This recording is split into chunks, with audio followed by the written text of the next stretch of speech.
retinosis pigmentaria, que é a causa máis frecuente de cegueira no adulto.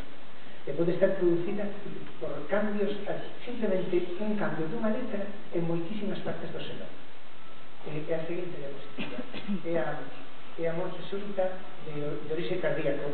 Non me acordo como se chamaba ese xogador que fora moi famoso, Puertas, non vos acordades que morreu? E cada pouco aparecen noticias de deportistas que morren. Claro, iso que vemos dos deportistas que morren, pero xente nova tamén morre, que non sean deportistas se non aparecen no periódico. Porque a morte súbita de orixe cardíaco é unha enfermedade moi frecuente. E moitísimas veces é unha enfermedade xenética. E tamén se pode diagnosticar. Diagnosticar significa tamén poder previr no que se morreu, xa nada. Pero os familiares que están a risco poden se poñer un desfibrilador ou incluso tratar. E o que pasa é que o diagnóstico destas enfermedades pasa seguinte. Foi tamén moi complicado, porque todo iso que vedes ali son xenes, que son capítulos do libro onde pode estar o erro. Pero eso, hoxe en día temos chips de ADN que non en todos os casos, pero polo menos na mitade dos casos somos quen de poder facer o diagnóstico, ainda que queda un mundo de cousas por facer. Bueno, ora pasa a seguinte diapositiva. Bueno, a seguinte. Bueno, a partir de aquí non vou a poñer diapositivas. Vale, igual ao final, porque senón non vou acabando. Igual estou sendo moi aburrido. Mirade, é que bueno, pues vais a seguir. Mirade, isto non sei se é moi políticamente correcto decirlo aquí, pero vou decir. Os médicos, a realidade da xenética que estamos facendo estas cousas que podemos facelas moi ben.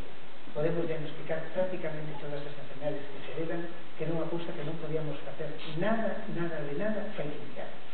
Isto cambia moito a medicina. Sabistedes que pode servir tamén para diagnosticar o cáncer. Pero o gran futuro da xenética e o que está para vir prontísimo é ainda máis espectacular, que é averiguar que pasa na enfermedade normal. Porque a enfermedade xenética está ben, pero casi ningún de nós temos. Son enfermedades raras, serán moitas, pero son raras afortunadamente. Pero que non ten hipertensión ou diabetes, ou esquizofrenia, ou asma, ou cosas de tipo? Claro, estas enfermedades que son as enfermedades normales, xa vos decía antes que parte a culpa tena os genes e parte é o noso ADN e parte é o ambiente. Sería moi importante saber, a parte dos genes que está afectada, calé e que pasa, porque a maior parte destas enfermedades son cousas complicadas. Non é nada máis que unha página do libro, un capítulo que este alterado, son moitos distintos. Se averiguamos cal está alterado, seguramente podíamos tratar moito mellor, porque hasta agora a eficacia que temos tratando estas cousas está moi lonxe do ideal.